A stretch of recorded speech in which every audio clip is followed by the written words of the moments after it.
שלום לכולם, שבוע טוב, פרשת כי תבוא. סיימנו השבת, וראיתי שני דברים שכדאי לשים עליהם את הדגש. אחד, שהמילה ייעלם היא זאת שמבטלת את כל הכללות שבמשנה תורה.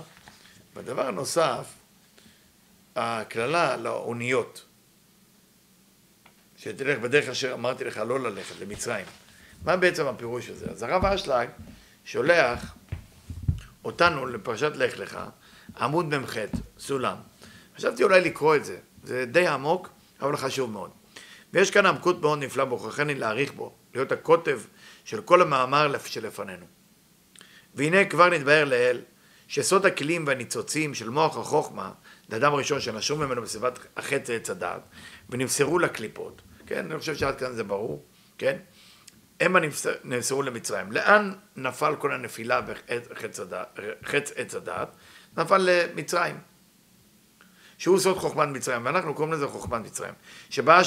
שבשעה שבישראל יבררו את הכלים האלו מהם ויחזירו אותם לקדושה, נאמר אז והבדתי את חוכמת מצרים. ואנחנו באים לעשות, זה נקרא לברר את הכלים, בירורין. מבררים את הכלים, יחזירו אותם לקדושה, ואנחנו צריכים להחזיר את הכלים לקדושה, כי האדם חטא, והכלים נפלו. תחשבו שהכלים נפלו למצרים. אנחנו צריכים ללכת לשם ולאסוף, לחבר את החלקים, להחזיר אותם למקומם. אמנם אין הבירור הזה יכול לעשות אלא על ידי המצרים עצמם. זה לא יכול להיות על ידינו, ולא על ידי עובדי השם, רק על ידי מצרים. למה? כי אי אפשר לבררם לצורך הקדושה. זולת אם ימשיך לתוכם אור העליון ממעלה למטה. יש בעיה. הכלים האלה צריך להמשיך להם אור ממעלה למטה. ואנחנו, היהודים, אנחנו עובדים את השם ממטה למעלה. זה נקרא לשמה. לא על מנת לקבל פרס, לא לקבל דברים. זה נקרא אור דחוכמה מלמעלה למטה. אנחנו לא עושים אור דדוחה, אנחנו עושים אור דנוקבה, מים נוקבים, מלמטה למעלה. ואז מותר. אבל אם האדם עושה רק לעצמו, זה אסור. כן? זה חוכמת מצרים. אז איך מתקנים את אותם כלים שנפלו למצרים? צריכים למשוך להם אור עליון ממעלה למטה, ואנחנו לא יכולים. אז לכן צריכים המצרים לעשות את זה. כי כמו שנפגמו על ידי המשכת האור ממעלה למטה, שהוא מה? שהוא סוד איסור עץ הדעת, כן צריך להיות טהרתם מהקליפות על ידי המשכת האור אליהם מלמעלה למטה. אז על מנת לתקן את זה, גם צריך לעשות את הדברים מלמעלה למטה לגבי הכלים הללו. ואנחנו לא יכולים, אנחנו שומרי תורה ומצוות. כל אחד, כל יהודי שומר תורה ומצוות, אפילו הוא חושב שהוא נגד הכל. הוא נחמד לאשתו, הוא נחמד לשכן, עשה ואהבת לך כמוך. וגם עשה, וזה כנגד כולם. כל יהודי שומר מצוות. לא לחשוב שהם לא. שזה סוד הכתוב, כל דבר אשר יהווה באש תעבירהו באש ותאר. כי הכלים לא יפלטו בתוכם בליעת הטומאה. כשאנחנו יודעים שמנקים את המטבח לפסח, כן, כשם שנכנס כך יצא, אתם מכירים את זה, שהוא סוד זוהמה, לחביה שנבלע בהם בחטא עץ הדעת, זולת שיכשירו אותם באותו דרך שבלעו האיסור. כמו שאתם יודעים, כשם שנבלע כך יוצא, אז לכן כל דבר יש לו את איך שמכשירים אותו בפסח.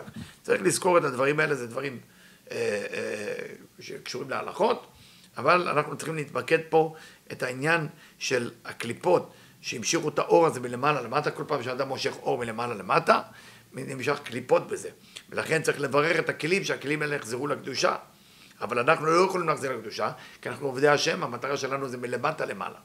עד פה אני חושב שזה ברור. שבלעו על איסור דהיינו על ידי המשכת האור ממעלה למטה, שהוא חץ עץ הדעת. מה היה חץ עץ הדעת? נמשוך את האור מלמעלה למטה. ולפיכך, אי אפשר שיעשה זה אלה על ידי המצרים, רק המצרים יכולים לתקן את זה. שחטא עץ הדעת זה אותו דבוקה בהם. הם דבוקים בחטא הזה. והם המבררים הכלים, נותנים אותם לישראל. הם צריכים לברר את הכלים האלה ולתת לנו אותם. בסוד הכתוב, יכין רשע וצדיק ילבש. וכדי שימסרו הכלים לישראל, צריכים לזה בית פעולות. על מנת שזה יקרה, כותב לנו בעל הסולם, צריך שתי פעולות. פעולה ראשונה, היא בדרך כפייה. דהיינו שהקדוש ברוך הוא מכריחם על ידי מכות ואיסורים, עד שימסרו אותם לישראל. הוא מכה בהם כל כך קשה, עד שידעו בכוח את הכלים לבני ישראל. ב' שהמסירה עצמה צריכה להיות מדעתם וברצונם הטוב. מצד שני, זה צריך להיות ברצונם הטוב. שהסוד הכתוב, והשם נתן את חן העם בעיני מצרים, וישילו וינצלו את מצרים, כמו שכתוב בשמות י"ב. הרי שלא יכלו ישראל לנצל את מצרים, זה לא על ידי מצרת החן, שמצאו בעיני מצרים. שאנחנו רואים שהעניין הזה עבד, באמת הם נתנו לנו את הכלים מעצמם. וכן, זה סוד שהקדוש ברוך הוא לא הוציא ישראל ממצרים בעל כוחו של פרעה, אלא שציווה עליו. למה הקדוש ברוך הוא לא הרג את פרעה והוציא את כל בני ישראל במצרים? למה?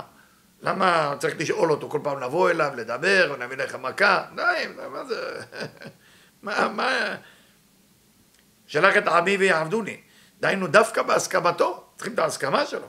וכן היה באמת. אחר מכת בכורות, שנאמר והיה כאן פרעה לילה, ואומר קומו צאו מתוך עמי. זה צריך לבוא מרשותו, שהוא נותן לנו את הכלים האלה, הכלים הלא מתוקנים, שאנחנו חייבים להחזיר אותם לקדושה, אבל לא יכולים בעצמנו לתקן אותם. ולכו עבדו את השם כדברכם. כי הוא מטעם עלה שאין הכלים והניצוצים האלו נמסרים מהמצרים לישראל, אלא מדעתם ורצונם. הכלים האלה שנפלו לקליפה צריכים להינתן לנו. ועל כן היה צריך פרעה לקום לילה ולומר לישראל מדעתו ורצונו. למרות שהוא עבר מכות קשות. קומו צאו מתוך עמי, שבדבורים הללו מסר להם הכלים מדעתו ורצונו.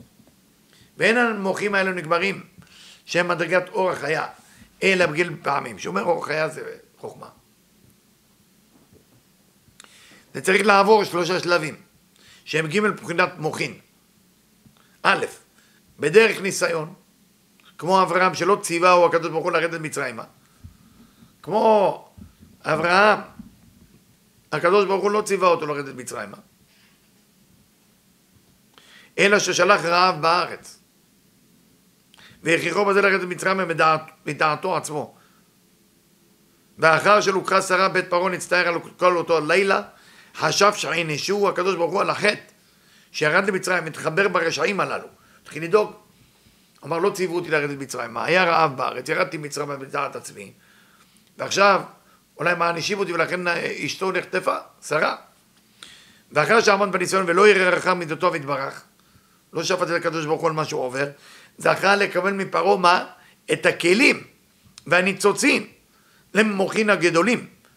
זה בחינת ד', זה אבן מעשו הבונים אתה לראש פינה, זה הכלים החשובים שמושכים את האור הכי גדול, צריך אותם, זה נמצא אצל הטומאה שנפלו לרשותו בעת החטא זה עץ הדעת כנ"ל. בסוד הכתוב ולאברהם היטיב בעבורה, וכן ויצב עליו פרעה אנשים וישלחו אותו, כדוגמה את הכתוב ביציאת מצרים, ממש כמו יציאת מצרים הוא הצליח. ויהי ושלח פרעה את העם, שבזה מסר לו פרעה את הכלים מדעתו ורצונו, הטוב כנ"ל. ובחינה זו נבחנת לבירורי כלים, למוחין דבב קצוות של המדרגה. זה לא כל המדרגה מה שאברהם עשה, אברהם תיקן וב קצוות. מה זה וב קצוות? יש בכל דבר את לו 10 ספירות. אז אנחנו בדרך כלל אומרים גר ווב קצוות. ככה אנחנו אומרים, וב קצוות. זאת אומרת החלק העליון והחלק התחתון. אז אברהם בירידה למצרים ללא רשותו של הקדוש ברוך הוא, בעבודה על עצמו, בעמידה בניסיון, תיקן וב קצוות של הקומה הזאת. כל דבר יש לו קומה מסוימת. השיג אותה על ידי דבר השם, שזולת על ידי חטא וניסיון. אבל זה הוא היה צריך לחטוא ולהתנסות ולהתעלות על עצמו. מה היה החטא? לרדת למצרים. ב' עכשיו איך מתקנים את החלק השני? ועל ידי מה אמר השם שהקדוש ברוך הוא אמר לא לרדת למצרים. עכשיו צריכים לתקן את הכלים, עוד שלב. מה הפעם? הקדוש ברוך הוא אומר ליעקב רד למצרים. וזה מבואר בדבר השם, בכתוב ידוע תדע כי גר יהיה זרעך. ולאברהם השם רומז בברית בין הבתרים, ידוע תדע כי גר יהיה זרעך בארץ לא להם. ואת הקדוש ברוך הוא רומז לו פה, שעדיין צריכים לעבור פה את התיקון הכלים האלה. ואחרי כן יצאו ברכוש גדול. אחרי רכוש גדול, מה זה רכוש גדול? שהוא סוד מוחין דחיה ממש. לא וב קצוות כמו שאתה עשית, כל המוחין, כל המילוי של הקומה הזאת. וכן אמר ליעקב, אם מסתכלים על מה קרה עם יעקב, אנוכי ירד עמך מצרימה, ואנוכי הלכה גם עלה. ולפי שהירידה הייתה ברשות הקדוש ברוך הוא, על כן הכלים שהוציאו משם חשובים ביותר. פה כבר היה ציווי. אז הכלים האלה, כלים גבוהים. וזכו בהם למוחין הגדולים דחיה, עכשיו יש את המוחין הגדולים דחיה, שהם סוד המוחין לליל הפסח. זה מה שמגלים בליל הפסח. המוחין האלה, המוחין גדולים מאוד. כי בעד זה פסח, יש אור כל כך גדול. אבל מאיפה הכלים לאור הזה? לא היינו כל כך צדיקים. אז הכלים שהשתמשנו בהם זה הכלים, השאלנו ממצרים. מה זה הכלי הזה? הכלי הזה מושך את אור החוכמה. זה אסור. אבל אם אנחנו משתמשים בכלי על מנת לעשות את התיקון של אותו כלי, ולא למשוך את זה לעצמנו, אלא רק להשתמש בו על מנת מצווה, זה משהו אחר. עכשיו, מה השלישי? בסוד המעמד הקדוש, מעמד הר סיני, שזכו לשמוע מפי הגבורה אנוכי השם אלוקיך, שרוצאתי אתכם מארץ מצרים. שזה סוד ההמשך של גילוי המוחין דיציאת מצרים. זה ממשיך את הגילוי. והוא סוד המוחין די יחידה. זה כבר יחידה. שהוא סוד חירות במהלך המוות. זה כבר פרידום לגמרי במהלך המוות. למה? כי זה לא חיה. יחידה זה כתר. כאן עוד אבינן נתבהר שאין המוחים עלינו לשלבים, אלא בג' פעמים. צריך לעבור 3 שלבים. בטעם שפעם אחת הם יחויבו לעבור בדרך חטא וניסיון. כל כך קשה. אדם צריך לעבור חטא וניסיון, להתחיל את התיקון שלו. צריך ליפול. קשה. זה הניסיון. ומשום שתחילת הבירור נעשה באיסור, על ידי המצרים. כי למה הוא צריך לעבור את החטא וניסיון? מאיפה הכלי הזה נוצר? מחטא צדק. איך הוא ימשיך להתקיים? על ידי המצרים שרק מושכים לעצמם. אז הכלי הזה, הצורה היחידה, להתחבר אליו, להיות עם שיווי צורה. מלשון שיוויתי השם. אתה חייב להתאים את עצמך לאותם תדרים. התדרים היא לעצמך, לחטא. וככה זה השלב הראשון. אבל אתה עושה את זה לקדושה כמיטב יכולתך. ואם היה הקדוש ברוך הוא מצווה לרדת למצרים, אם הקדוש ברוך הוא אומר לאברהם תרד למצרים, והוא לא היה עושה על דעת עצמו שזה חטא, היה מדבק בהם במעשיהם הללו, הוא היה נהיה כמוהם, ולא היה פורש בהם לעולם, כי זה ציווי, ואם זה ציווי זה נשאר אותו דבר. אבל כן היה מוכרח לבוא מעצמו בדרך חטא, כדי שימהר להסתלק בהם. אבל אם זה בא מעצמו, הקדוש ברוך הוא יכול לתקן את זה. אז חשבתי משהו לחלק איתכם.